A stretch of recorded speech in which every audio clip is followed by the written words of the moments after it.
Si usted ha visto recientemente un video que se volvió viral, producido por Plaza Pública, en el cual aparece María José Cordero y cuenta de una minita de oro que tiene la MUNI para sacar multas, quédese a ver este programa porque vamos a tener una conversación precisamente con dos de las personas que armaron la pieza sobre la cual Majo Cordero hizo el video.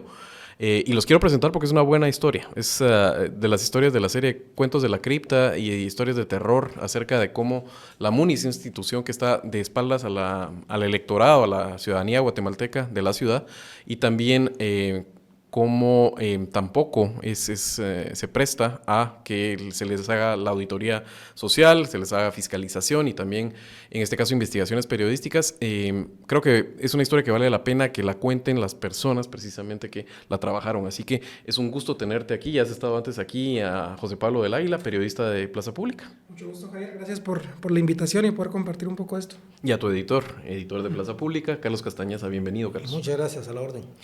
Bueno, creo que los que vieron el video ya saben de qué va la historia, pero por favor contanos, José Pablo, ¿qué fue lo que encontraste en un punto donde parece que es uno de los puntos más altos de la ciudad, en la cual la MUNI pone las multas a través de la empresa municipal de tránsito de Metra? Sí, gracias, Javier. Empezar diciendo que este es un tema que nace a raíz de una persona que es multada en la 13 calle y séptima avenida de la zona 9. Yo soy malísimo para las direcciones, pero por si hay alguien que no ha visto el video, la 13 calle de la séptima avenida es una cuadra después de la salida del paso a desnivel Jorge Ubico, que es el que conduce de la avenida de las Américas a la zona 9. Uh-huh. Entonces, quienes habrán transitado por ahí se habrán dado cuenta que cuando uno sale del carril derecho del paso a desnivel, uno sale inmediatamente a un carril que está rodeado, limitado por bordes y boyas que no le dejan a uno otra opción que conducirse sobre el carril exclusivo del Transmetro. Entonces... Eso es para la gente que está bajando, por ejemplo, la Pradera y que agarra ese paso a desnivel para incorporarse a la séptima avenida. Sí, correcto. Uh-huh. Vienes de la zona 13, te metes uh-huh. a la séptima avenida. Entonces, no tienes otra opción cuando sales del paso a desnivel que conducirte por el carril exclusivo del Transmetro. Para sorpresa de muchos, digamos, una cuadra después de la salida del paso a desnivel, cuando uno está sobre la 14 calle, hay una cámara que está a la altura de la estación del Transmetro que fotografía a todos los vehículos que están transitando por el carril exclusivo del Transmetro. Entonces, una persona que fue multada el año pasado, ella se percató en el portal de multas de Metra que tenía una multa de 445 quetzales por utilizar ese carril. Entonces, ella lo que hace es que presenta una apelación en el Juzgado de Asuntos Municipales y básicamente esboza 3 argumentos. El primero es que los conductores que salen del paso a desnivel, del paso a desnivel Jorge Ubico y se quieren incorporar a la séptima avenida de la zona 9 no tienen otra opción que utilizar el carril exclusivo del Transmetro porque el carril está rodeado por boyas y por bordes.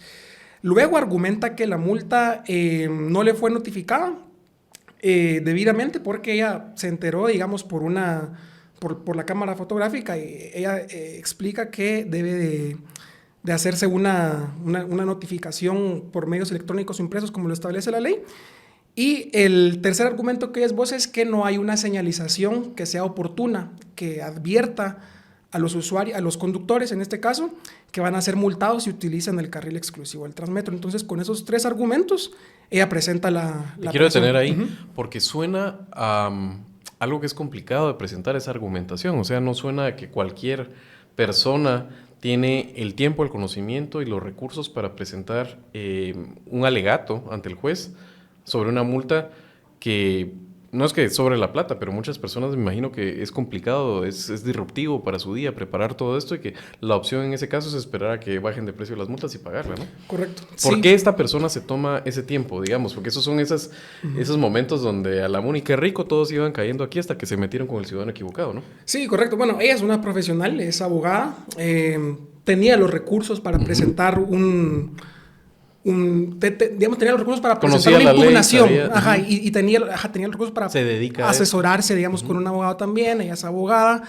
y presenta una impugnación con una argumentación jurídica muy sólida. Hay que decir que son 12.371 multas impuestas entre enero y noviembre del 2024. Entonces, de esas 12.371 multas, ¿cuántas personas podrán tener, digamos, la capacidad de contratar un abogado y poder defenderse de esa forma? Hemos realizado, no es el primer tema, digamos, que trabajamos sobre litigios en los juzgados de asuntos municipales y digamos, un oficio de estos, según los casos que nosotros hemos documentado, los abogados acá podrán decir si es así o es más o es menos, pero los casos que nosotros hemos documentado, hemos establecido que el precio por presentar una apelación en el juzgado de asuntos municipales puede ser de 5,000 quetzales. Y si te ponen una multa de 445 quetzales... Escoges el menor riesgo. Correcto, entonces... Contanos, ¿cómo es que surge la idea de hacer este reportaje? O sea, ¿cómo es que planteas, alguien te dice, en ese paso ponen un montón de multas, lo notaste, ¿cómo...? Sí. ¿De dónde sale, digamos? Bueno, digamos, esta usuaria se comunica con nosotros, nos comparte la impugnación, la apelación que ella presentó, y cuando nosotros establecemos, digamos, ella tenía, como parte de su impugnación, ella había documentado la alta incidencia, digamos, que había de multas en esa zona, y cuando vemos por información pública, efectivamente, es el segundo punto según la información pública, es el segundo punto de la ciudad con más multas por la causal de utilizar el carril exclusivo del Transmetro. Entonces, cuando vemos esa alta incidencia, creemos que los argumentos que ella tiene merecen la pena analizar este caso, y con mayor razón porque el juez de asuntos municipales le da la razón a ella, ¿no? O sea, Carlos, cuando, digamos, en tu carrera, cuando miras este tipo de historias y vienen, ¿sabes que esto se va a volver de alguna forma de interés? O a veces es como no sabes que va a prender fuego en la atención de las personas y se sorprenden mismo de lo que ustedes producen. No, seguramente uno se hace la idea que va a ser de mucho interés porque nos vemos reflejados todos, digamos, en este país. Andamos en vehículo todos, hemos sido víctimas seguramente de policías de tránsito, sabemos un poco cómo funciona, así que nos llamó la atención el lugar, nos llamó la atención la cantidad de multas que solo en ese lugar se ponen.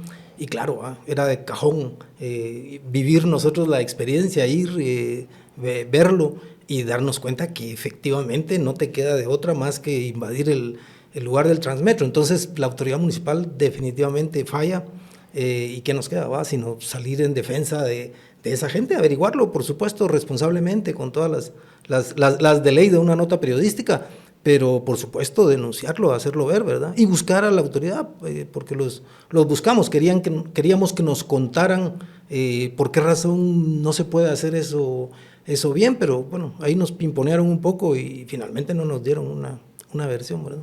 Ok, ahora sí, regresemos a tu trabajo periodístico. Viene la fuente, te das cuenta que es interesante porque ella misma, digamos, dijo, le gané a la institución, pero además hay que contar la historia. Presentas, te aprueban que hagas la historia al respecto, empezaste a trabajar de una vez en ella. Correcto, sí, empezamos a trabajar en esta historia. Pero te la aprobaron, presentaste, quiero hacer este tema. Sí, esta persona se comunicó con nosotros en la redacción, entonces inmediatamente, digamos, lo discutimos en el equipo y vemos que hay un potencial periodístico en esa historia, hay algo que contar. Y sobre todo porque, a ver, yo creo que estos temas no es un abuso aislado, digamos, no es una actuación o el abuso del sistema punitivo por parte de la municipalidad de forma aislada. Hay una alta percepción en la ciudadanía que la Municipalidad de Guatemala, está ahí para trabarte. Correcto, a través de la Policía Municipal de Tránsito, tiene la intención, digamos, de agenciarse de fondos mediante prácticas injustas. Esa es la percepción que existe en la ciudadanía. Es pero tu tesis inicial y digamos correcto, que historias como estas te la comprueban. Correcto, no vino aquí a sorprenderte gratamente que no fuera así. Sí, correcto. Yo creo que el aporte del periodismo en este caso es saltar de esa percepción y decir, no es una percepción solamente, o sea, lo tenemos corroborado con datos y es información pública de la municipalidad. Un juez de asuntos municipales lo está reconociendo, entonces tenemos todos los insumos para poder contar la historia. Entonces, la historia la pueden ustedes acceder en el portal de Plaza Pública, pero me interesa la intrahistoria. Entonces, seguimos contando. Viene la fuente, la discuten ustedes, dicen aquí hay, empezás a hacer entonces tus primeros hallazgos para identificar que es uno de los puntos más altos en los cuales ponen multa de este tipo, que es por usar el carril auxiliar, perdón, el carril exclusivo. Carril exclusivo del Transmetro. Hicimos las mates, digamos, eran 12.371 multas entre enero y noviembre, son 4.9 millones de quetzales. ¿Qué más hay como parte del proceso del reporteo? Con Carlos nos hicimos la pregunta de si estas multas se imponían de forma indiscriminada, digamos, a cualquier vehículo o motocicleta que transitara por este carril, y decidimos hacer un ejercicio. Lo hicimos 2 veces. El primero fue un viernes, me parece. Fue un viernes, fuimos al lugar. Nos paramos en la estación de Transmetro. No era una hora pico, eran más o menos como las 11 de la mañana. Y yo me mantuve parado un lapso de 30 minutos, digamos, y en ese lapso de 30 minutos, que no era una hora pico, contamos alrededor de 10 vehículos, 10 motocicletas, 15 motocicletas y alrededor de 9 vehículos. Pero no era una hora pico, digamos, y a pesar de eso vimos que la incidencia era alta. Luego le comento a Carlos y digo, bueno, entonces creo que para tener un mejor indicador un mejor panorama de cuál es la incidencia, digamos, de estas multas, vale la pena ir un día que sea hora pico. Solo quiero para entenderte, o sea, fueron a una hora que no era una hora pico, no era una hora de mayor tráfico, y había más facilidad para transitar en ese pequeño espacio en el cual podés evitar lo que la MUNI te culpa de poner la multa, pero la tesis de ustedes era, esa maniobra es muy difícil realizarla si el tráfico es mayor. Correcto, digamos, si el tráfico es mayor, creemos que va a haber una alta casi obligatoriedad. Correcto. Y la segunda vez que vamos es un lunes, a las 7 de la mañana. Estuvimos entre 7 y media, y la incidencia ahí sí fue altísima. Fueron, si no estoy mal, lo consigno en la nota, pero creo que fueron 45 vehículos, y de motocicletas es muchísimo más alto. Entonces, a ver, ¿qué es lo que podemos establecer con esta visita de campo? Básicamente podemos confirmar lo que la persona afectada expuso en su apelación, porque ella describía que cuando uno va cuando uno transita de la 13 calle de la 14 calle a la 13 calle, a la altura de la 13 calle ya no hay bordes ni que le impidan a uno cambiarse de carril. Pero lo que sucede es que si la afluencia vehicular es alta, entonces no te van a dar vía rápido. Sabemos cómo es el tráfico de intenso y de hostil en la ciudad, y efectivamente lo que podemos ver es que cuando el semáforo da verde, hay una gran cantidad de vehículos que piden vía para cambiarse de carril y no cometer la infracción de transitar en el carril exclusivo del Transmetro, pero en muchos de los casos no les dan vía y se ven obligados a conducir hasta la altura de la parada del Transmetro, que es donde finalmente hay una cámara que te fotografía y te pone la multa, que legalmente es de 400 quetzales, aunque en algunos casos las multas son de 445 quetzales, 450 quetzales, un poco superiores a lo que establece el reglamento. Viene la Semana Santa. Lo mejor que puede hacer usted es tener sus cápsulas de PariSmart para esas ocasiones en las cuales vamos y socialmente nos tomamos 1 o 2 copitas. Recuérdese que lo que está haciendo usted es proteger su hígado, número 1, lo más importante.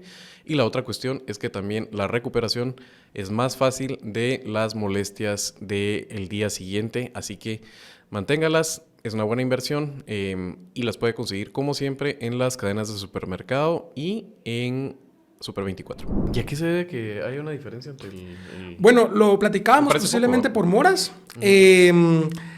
No tenemos establecida la razón, pero precisamente ella lo impugnó. En su impugnación ella dice el monto que establece la ley es de 400 quetzales, y a mí me la impusieron de 445. A ella le fue revocada la multa. Que esa parte me interesa y también para escuchar a Carlos, que se conoce también el reportaje porque lo editaste, ¿verdad? A la hora que lo estabas presentando, esta es una buena historia, pero digamos después de eso, hasta ahí, lo que te gustaría es la historia de redención de la ciudadana que se enfrenta al monstruo y gana. y después incluso pone un instrumento, entiendo yo, que está para descargarse, en el cual también puede el memorial, otras personas que hayan sufrido la misma infracción, tenerlo. ¿Qué estabas cuidando, digamos, como editor en términos de ese arco narrativo de lo que nos está contando de José Pablo? Ok, sí, definitivamente, digamos, yo creo que hay una parte muy, muy importante, y es esta que justamente acabamos de hablar, el ejercicio de estar ahí presenciando la cantidad de infractores, entre comillas, ¿verdad? Porque ese es el segundo punto con más multas. Y si haces el promedio son 37 multas diarias. Pero evidentemente la municipalidad no le pone multa a todo infractor, lo hace al azar, pone un número cualquiera. El ejercicio que José Pablo hizo, que nos estaba recién contando, de 30 minutos, nosotros pudimos ver que más de 90 vehículos incurrieron en esa misma falta, pero el promedio es 37. Y si José Pablo, en lugar de estar media hora, hubiera estado 3 horas, hubiera sido por cientos o quizá por miles la cantidad de vehículos que incurren en eso. Entonces, uno lo que se imagina es esa municipalidad viendo la cámara y bueno, ¿cuántas vamos a poner hoy? Pongamos 35, pongamos 60, pudieron haber puesto 300. Entonces, ahí, digamos, se perdió el objetivo que es el ordenamiento del tránsito y la instrucción al automovilista. Lo que hay pareciera, pues, recaudación pura, ¿verdad? Sí, pues, o sea, lo que hay es una función, digamos, un poco empírica, ¿verdad? Pero que hacen, ¿cuántas multas vamos a poner para que la Mara no empiece a alebrestarse de que este punto es bastante jodido y que la gente vaya pagándolo mansamente? Claro, pero y entonces sacamos plata, pero no estamos ordenando el tránsito. ¿te imaginas lo perverso que es eso? Es terrible. Es terrible. ¿Te imaginas a esa persona que toma la decisión decidiendo de qué manera lo hará? Los lunes pondrá 60, los martes le baja según su estado de ánimo. Pues entonces, ¿dónde quedó la función verdadera de la entidad que regula el tránsito? ¿Verdad? Yo creo que esa parte es parte de las leyendas urbanas que tenemos. No sé si han oído ustedes acerca de la MUNI tiene una cuota y que manda a los policías de tránsito y que les dice que tienen que tener una cuota de multas puestas en el día. Sí, no, claro, y no cabe duda que con este tipo de hallazgos que nosotros tenemos, pues no se ayudan, ¿verdad? Uno tiende a creer eso, ¿verdad? Entonces, aquí hay varias cosas, ¿verdad? Primero es efectivamente hay un mal diseño de la infraestructura y te obliga casi a cometer la infracción, sobre todo en hora pico de tráfico. Claro. Y la otra cuestión es, no están haciendo absolutamente nada para remediar, digamos, la situación de la infraestructura mal construida. Tampoco están multando a todo el mundo, sino que escogen la cuota del día de una minita de oro que tienen ellos y la cual precisamente mantener ese estado de las cosas tal y como están, porque aquí hacemos pisto, la mayoría de gente se traga su multa y no hay problema. ¿Correcto? Claro, y lo puedes ver en dos ejemplos más. Uno, el juez, si bien le dio la razón a esta conductora, pues no ordenó cambiar las cosas, ¿verdad? Es decir, lo mantuvo. Es más, le advierte como parte de su resolución que si vuelve a incurrir en eso, entonces sí ya no le va a quitar la multa. ¿Te imaginas los indicadores de desempeño, los KPIs de Metra en este caso? O sea, en vez de que sea el tráfico está más ordenado, la infraestructura está correctamente diseñada como indicador de desempeño, en este caso hicimos pisto con este puntito. Sí, lo logramos, dirá el que está contando, ¿verdad? Exactamente, y entonces ese es donde se vuelve realmente perverso, porque eso es a costa de joder al vecino. Y el otro punto es que, digamos, ya quedó evidenciado por la resolución del juez, por los lectores, por todo el mundo que da la razón, pero sigue igual. Es decir, hoy mismo probablemente están poniendo multas ahí, ¿verdad? No tiene sentido, no tiene lógica. ¿Qué respuesta han tenido? Porque, o sea, yo te decía, si ustedes huelen ya con el olfato y la experiencia, cuando algo se va a volver viral y va a resonar con la audiencia, pero esta parece que es uno de los últimos grandes éxitos de Plaza Pública. Cuando viste la cantidad, sobrepasó tus expectativas, digamos, de lo que generó en interés, en tráfico, la nota.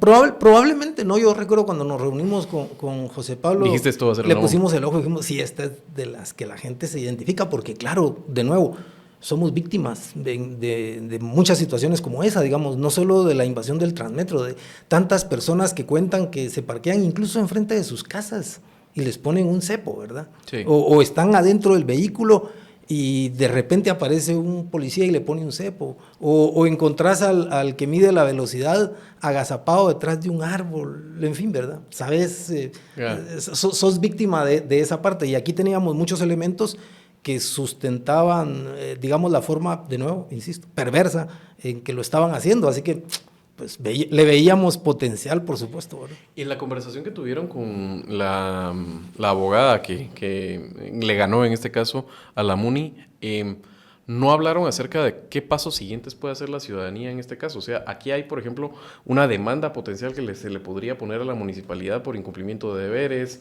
o algo todavía peor, más nefario, que ayude realmente a cambiar este tipo de conductas. Y después quiero contar la historia de que esta dupla ya ha trabajado antes y podemos empezar a ver que se vislumbra una serie de los abusos de la MUNI y cómo realmente somos sus objetivos de guerra y no la gente de la que se deben de servir. Sí, yo creo que en el caso de la abogada, la última conversación que tuvimos, ella tenía mucho interés en que cada vez la ciudadanía pudiera, en primer lugar, no dejarse de este tipo de situaciones.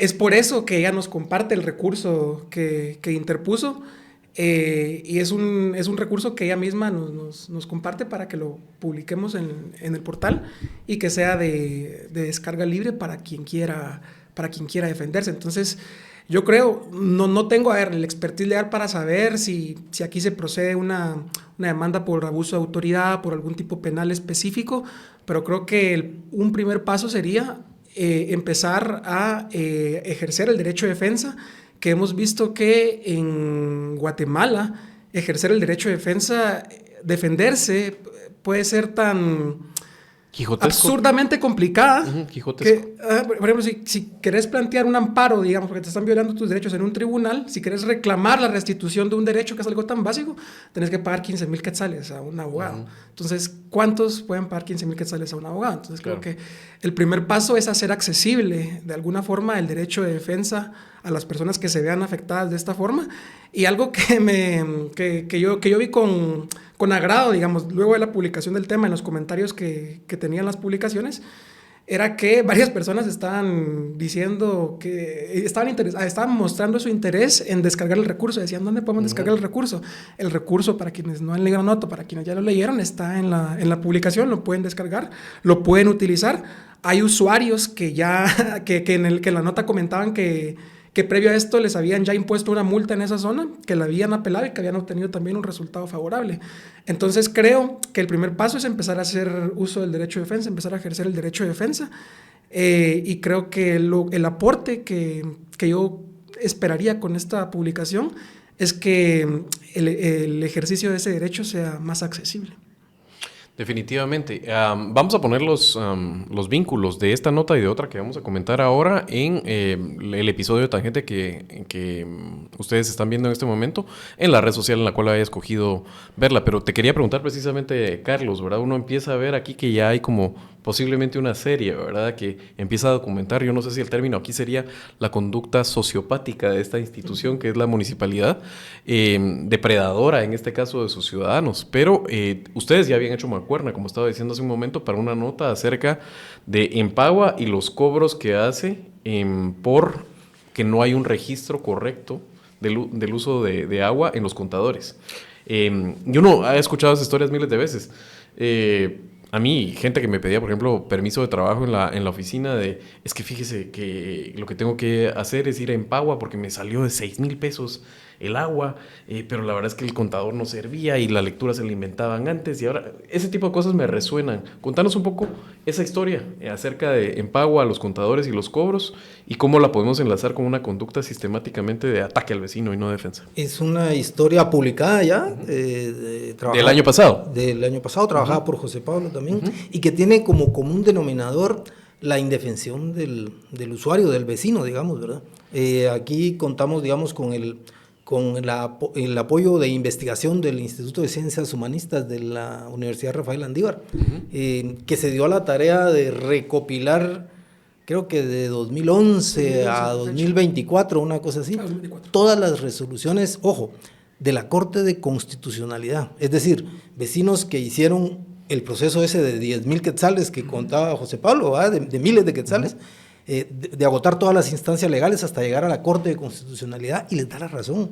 Y la Corte de Constitucionalidad termina diciendo que se les violó su derecho de defensa y por lo tanto revierte las decisiones de Empagua, ¿verdad? Porque Empagua detecta supuestamente una irregularidad, corta el servicio y le informa a la gente que tiene que pagar tanto y un recargo de tanto. Se acabó, no hay tu derecho de defensa.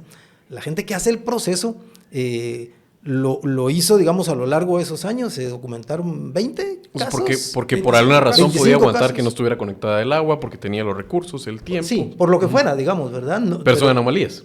Sí, supuestamente, anomalías, porque el usuario, digamos, no tuvo... Todo el incentivo es salir del problema rápido, reconectar y pagar lo que... Sí, claro, y digamos, muchas personas dijeron, no, yo tengo derecho a defenderme. Por eso, pero mi punto es que son los menores y que si uno piensa otra vez en la tesis de lo que habíamos hablado anteriormente, en el cómputo de Empagua en este caso es, bueno, vamos a tener que pagar costas legales y la resolución de este porcentaje, pero como la mayoría sí va a dar el piojo, es un negocio redondo. Pero aún así, nosotros publicamos 25 casos de personas que llegaron hasta la Corte de Constitucionalidad. Por eso. Y la Corte les dio la razón, ¿verdad? Sí, pero son la minoría. Sí, tienen la razón y se les da la razón porque es muy claro el caso. Pero tenés que tener el tiempo y los recursos de pelearlo. Sí, y caro. Son 25 casos de 2.200 o 370, me parece, o sea, que documentamos de este tipo de abusos. Y a ver, es un proceso cansado. Claro. Empieza justamente como dice Carlos, Empagua llega a tu inmueble, dice que tu contador es anómalo y no está midiendo correctamente el flujo de agua, te corta el agua. ¿Qué es lo que dicen estas personas? Si me están endilgando a mí la responsabilidad de alterar un contador para que no mida los flujos correctos de agua, algunos afectados dicen, me están incluso endilgando la comisión de un delito. Claro. Y no me pueden sancionar si antes no me han dado el derecho exacto en juicio. Y es lo que la Corte de Constitucionalidad termina estableciendo en 25 apelaciones promovidas por Empagua. Y lo que la Corte de Constitucionalidad establece es que no puede ser sancionado ni privado de un derecho si antes no te han oído ni venció un juicio. Entonces, que básicamente es solo para digamos, amarrar ese tema. Si estuviéramos en Nicaragua, que tiene un sistema acusatorio, el otro es inquisitorio. Este es precisamente, sos culpable, todavía no pruebes que sos inocente, pero nosotros vivimos en un país donde hay un sistema acusatorio. Correcto. En este caso te tienen que haber vencido, pero ellos ya tomaron la medida punitiva de facto. Correcto. Y te jodieron y no tienen una reparación. Correcto. Y eso les pregunto, ¿las resoluciones de la Corte de Constitucionalidad otorgan una reparación en este caso que se convierte en dinero o alguna forma, una disculpa pública, yo qué sé? No, las resoluciones de la Corte, las que nosotros las que el Instituto de Investigación en Ciencias Sociohumanísticas documentó, no establecen ninguna reparación. Para dar una línea del tiempo de cómo es este proceso legal, digamos, se corta el agua, los usuarios afectados presentan un amparo en un juzgado civil, el juzgado civil ordena que se restituya, digamos, el servicio de agua a quienes les fue cortado. En algunas ocasiones no se corta, sino únicamente se deja una nota diciendo que tienen que pagar tanta cantidad de dinero y si no lo hacen en 10 días se va a cortar el agua.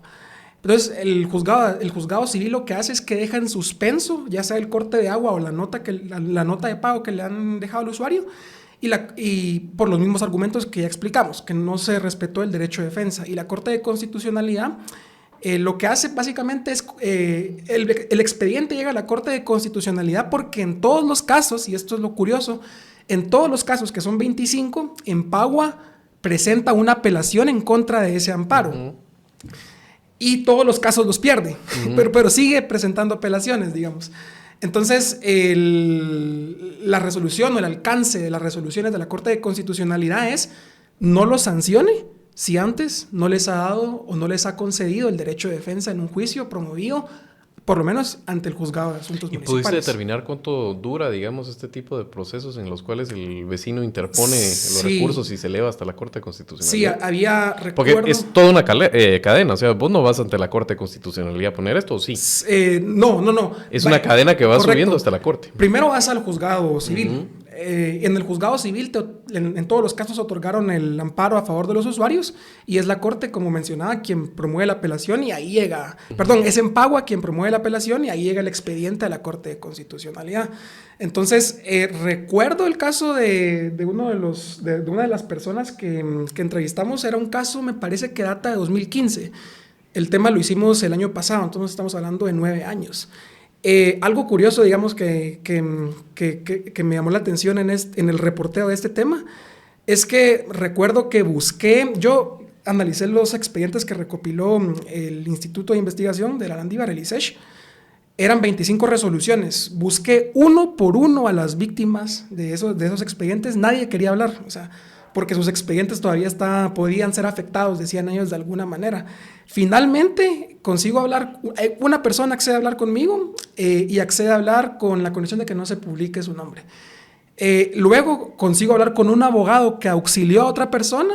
Él decide darme una entrevista, pero decide me pide por favor que no publique el nombre de la persona afectada.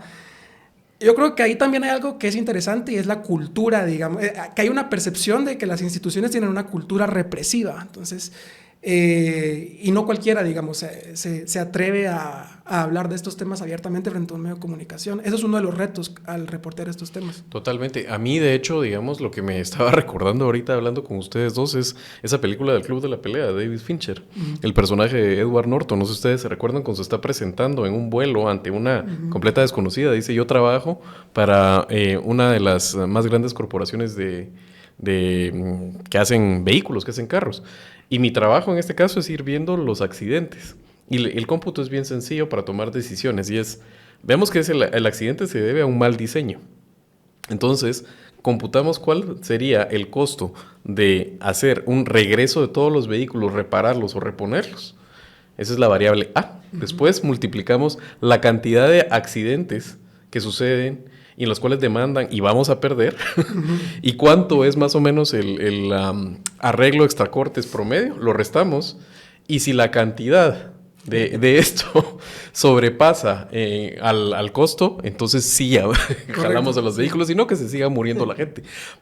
Una de las aristas de esa película es una crítica al capitalismo, pero aquí estás hablando de las propias instituciones públicas volteadas en contra tuya de una forma predatoria, ¿no? Correcto. Yo creo que el incentivo es alto. A ver, las apelaciones que Empagua perdió, recuerdo que la única sanción, hablando de este costo-beneficio, son las sanciones que le ponen a los abogados cuando pierden un recurso en la Corte de Constitucionalidad, que no me acuerdo. Sí, 500 quetzales. No pagan, creo yo. Sí, hay unos que se les acumulan. Ajá. ¿No? Y los ingresos por recargos, digamos, de impuestos producto de estos cortes anómalos, era de 20 millones de quetzales entre 2020 y 2024. Y los casos que analizamos vienen desde 2015, digamos. O sea, el costo en una década, los ingresos en una década son exorbitantes. Entonces, haciendo este cálculo, creo que sí era un incentivo muy alto el poder continuar con este tipo de procedimientos de cortes de agua, a pesar de que la Corte ya lo ha hecho, porque no había, digamos, no había ninguna razón para la municipalidad, no había ninguna razón por la cual no continuarlo haciendo. O sea, perder una apelación no era una gran pérdida. A mí me suena de veras que es un gran tema y que podrían volverlo un serial. No sé si tienen planes de eso, Carlos, o estás como abierto a que te propongan y te traigan temas de este tipo para... Bueno, lo que pasa es que, digamos, a nivel urbano, por decirlo, es infinidad de temas. De hecho, nosotros mismos recién también trabajamos con José Pablo algo sobre la forma como la municipalidad abordó el caso del reglamento de los desechos, ¿verdad? Y nos fuimos a encontrar que en este barullo que se formó y que terminó con bloqueos, ¿verdad? Para variar, sí. Etcétera.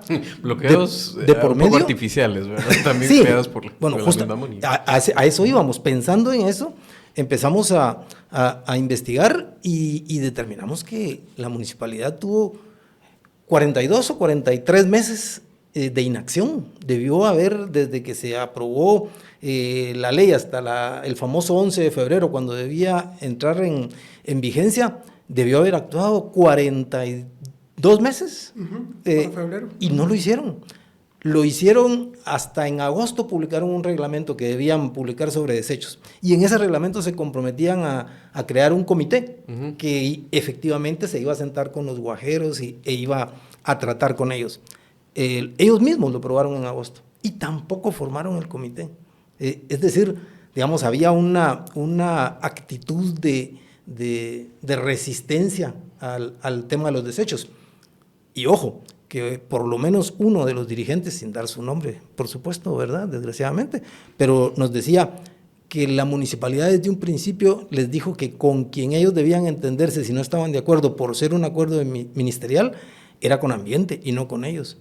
Y no era cierto, no actuaron. Nosotros llegamos a ese reglamento, los buscamos y de nuevo no hubo respuesta, ¿verdad? Pero vamos a que efectivamente hay, digamos, es una forma como sistemática quizá de actuar, de desproteger al vecino. Una conducta sociópata predatoria de parte de la gente. Y además en tiempo, porque si volvemos un poquito a lo de Empagua, estás hablando desde 2011, los casos siguieron, pero nunca cambiaron. Creo que cambiaron un reglamento porque ponían un recargo del 100% y lo bajaron al 50%, ¿verdad? Pero el procedimiento es el mismo. Eso fue lo único, el procedimiento siempre fue de indefensión y de negarle a la gente el derecho de defensa, ¿verdad? Bueno. Qué gusto haberlos tenido, realmente. Yo creo que de veras tiene gran potencial Cuentos de la Cripta de la Muni. Así que espero que las personas que vean esto y tienen historias similares, ya saben, podemos servir de puente en tangente o se pueden abocar con la redacción de Plaza Pública. Me parece de veras un gran tema. Así que gracias a ustedes por haber hecho los dos reportajes. Léanlos, lean las dos piezas y cuando tengan este tipo de cosas, por supuesto, ya saben que esta es su casa para ambos. ¿Verdad? Muchas gracias. Gracias Javier y bienvenida siempre a la audiencia que quiera colaborar con nosotros. Gracias a los dos, José Pablo, Carlos.